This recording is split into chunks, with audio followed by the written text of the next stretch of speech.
আমার কমিটির হয়ে পরম ধর্ম দলপতি এনবিন্দু কুমার সিংহ সাহেব আমি মনে রাখিছো আজি তো আমার উত্তর পূর্বাঞ্চল হয়ে আমার যেটো মণিপুরের যেটো মিডিয়ার বুকি যেটো সংগঠিত আমার এসটি প্লেনৰ যেটো সংগঠিত যেটো কাৰ্য এইটো আমি ধিক্কাৰ কৰিছো লগতে এই সন্দৰ্ভত আমি সৰ্বপ্ৰথমে আমাৰ মণিপুৰ সৰকাৰ অসম সৰকাৰ প্ৰমুখে আমাৰ কেন্দ্ৰীয় সৰকাৰ নৰেন্দ্ৰ মোদী সৰকাৰ আমি দাবি কৰিছো যে এটি শান্তিপ্ৰিয় পৰিৱেশ অতি সোনকালে আহিব লাগে লগতে যিটো আমাৰ মাজত এটা মতানৈক্য সৃষ্টি কৰিছে এইটো ভিত্তিহীন কিয়নো মণিপুৰ এখন ৰাজ্য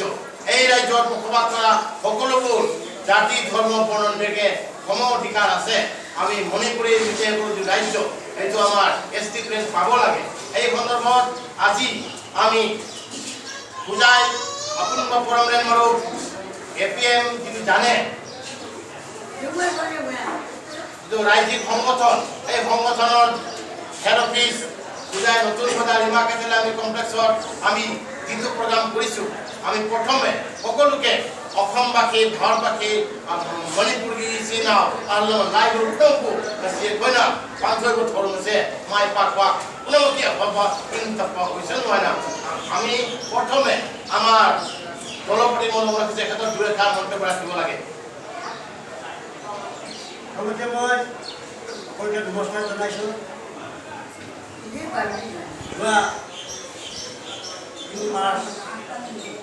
তাৰিখৰ পৰা আমাৰ মণিপুৰ ৰাজ্যত যিটো দুটা অৰ্থাৎ জনগোষ্ঠী আৰু তাতে কমিউনিটি আৰু প্ৰাইভেট কমিউনিটিৰ যুদ্ধ পৰিৱেশ হৈ গৈছে আমাৰ এই যুদ্ধ পৰিৱেশত বহুতো নিৰীহ নৰ নাৰী সকলো মানে মৰা হৈছে হত্যা কৰা হৈছে আৰু ঘৰ বাৰী জ্বলাই সিহঁতৰ অৱস্থা বহুত বেয়া ভাৱলৈ গৈছে আৰু কিছুমানে আমাৰ দিল্লীৰ পৰা ওলাই আহি বিচাৰে জিলা লক্ষীপুৰৰ আশ্ৰয় লৈছে এনেকুৱা কাণ্ড আমাৰ ঘৰ ওলাইব বুলি ভাবোঁ এনেকুৱা হ'ব নালাগে আমি নিবিচাৰোঁ আমি শান্তিৰে বাস কৰিব বিচাৰিছোঁ আৰু যিহেতু আমাৰ মণিপুৰৰ ৰাজ্যৰ ভিতৰত বহুদিনৰ পৰা বহি সকল আৰু অন্যান্য বহুতো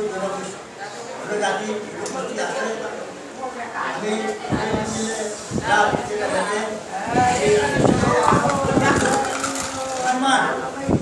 ম্যানমাৰৰ পৰা আমাৰ পুত্ৰসকলে সিহঁতে আগৰ আহি সিহঁতে এটা কিছুমান মানে এই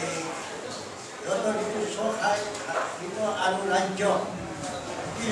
লেণ্ড বিচাৰিছে সেইটো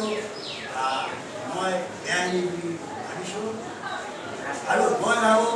যে আমি সকলো জনজাতি জনগোষ্ঠী আমি আগৰ দৰে একেলগে শান্তিৰে থাকিব বিচাৰিছোঁ আৰু লগতে আমাৰ নিজেসকল 350 আমি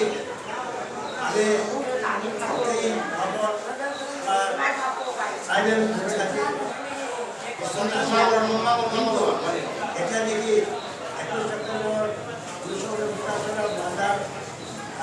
ৱাৰ্ডাৰ পাছ কৰা হৈছিলে ইণ্ডিয়াৰ লগত তাৰ পিছৰ পৰা আহে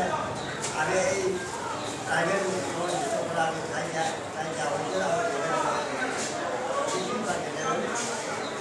পৰা হৈছিলে। গতিকে আমি পুনৰবাৰ লাগে আমি এছ টি হ'ব লাগে। আচল মূল সেই মূলত আমি ন্যায় পাবৰ কাৰণে ৰাজ্য চৰকাৰ মণিপুৰৰ ৰাজ্য চৰকাৰ লগতে আমাৰ কেন্দ্ৰীয় চৰকাৰৰ লগত অনুৰোধ জনাইছোঁ। এইটোৰ কৰি মই সামৰিছোঁ। বহুত ধন্যবাদ। এতিয়া দ্বিতীয়তে আমাৰ APM যিটো লাইলম্বী চেনেল আজি যিটো আমাৰ আয়োজন APM লাইলম্বী চেনেল যিটো ভাইচ প্ৰেচিডেণ্ট এই গোপাল সিঙক অনুৰোধ ৰাখিছোঁ আপোনাৰ দুই এষাৰ মন্তব্য যিটো নেকি সংঘাত যিটো চলি আছে এতিয়া শান্তি ব্যৱস্থা অনাৰ কাৰণে আপোনাৰ মন্তব্য বিচাৰিছে। প্ৰথমে মই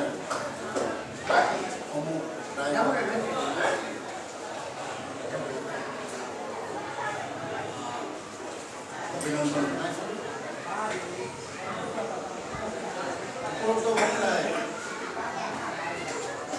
সমূহ কথা আপোনালোকক জনাই গৈছে। মই ক'ব বিচাৰিছোঁ আমি বৰ্তমান ইয়াত বসবাস কৰা মণিপুৰীসকল শান্তিপ্ৰিয় আৰু যিটো ঘটনা বৰ্তমান উদ্ভৱ হৈছে মণিপুৰী আৰু কুকুৰ মাজত যিটো সংঘাত চলি আছে সেইটো অতি মৰ্মান্তিক আৰু দুখজনক বিষয়। এই ঘটনাটো কেতিয়াও হ'ব লগা নাছিলে, হ'ব নালাগিছিল, অতি দুৰ্ভাগ্যজনক। কাৰণ আমি একেলগে অতীতৰ পৰা বসবাস কৰি আহিছোঁ আৰু আমাৰ কথা হৈছে যে মণিপুৰী মেইটেই জনজাতি অতীতৰ যদি চাবলৈ যাওঁ ৰজা মহাৰজা দিনৰ পৰাই আমি ST হিচাপে জ্ঞাত সকলোৱে জানে। মাজত মেজিচিয়ান এজন ব্যক্তি কলিকতাৰ পৰা আহি তেওঁৰ মেজিকক তেতিয়া ৰজা মহাৰজা মানে নিজকে পাহৰি গৈ তেওঁ মেজিকত নাচিবলগীয়া হয়। যাৰ ফলত আমি বৰ্তমান ST ঠাইত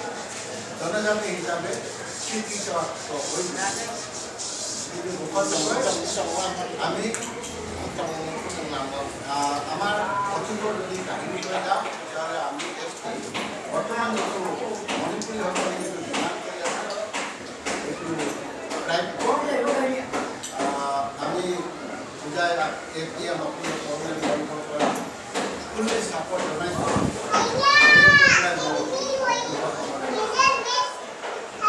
ধন্যবাদ। আমাৰ APM লাইলম্বী চেনেল ইতিমধ্যে আমাৰ বক্তা যিটো কৈছে এখেতৰ দাবী হ'ল আমাৰ যিটো ভাৰত চৰকাৰৰ ওচৰত আমাৰ মণিপুৰৰ উত্তৰ পূৰ্বাঞ্চলৰ ভাৰতবৰ্ষৰ যিমান মণিপুৰী মিতেই সংগঠন আছে সকলোৱে যি যেনেকুৱা ডিমাণ্ড কৰিছে আমাৰ লক্ষ্য এটাই আমাৰ ST প্লেন দাবী অতি সোনকালে পূৰণ কৰিব লাগে। ধন্যবাদ। ইয়াৰ পাছত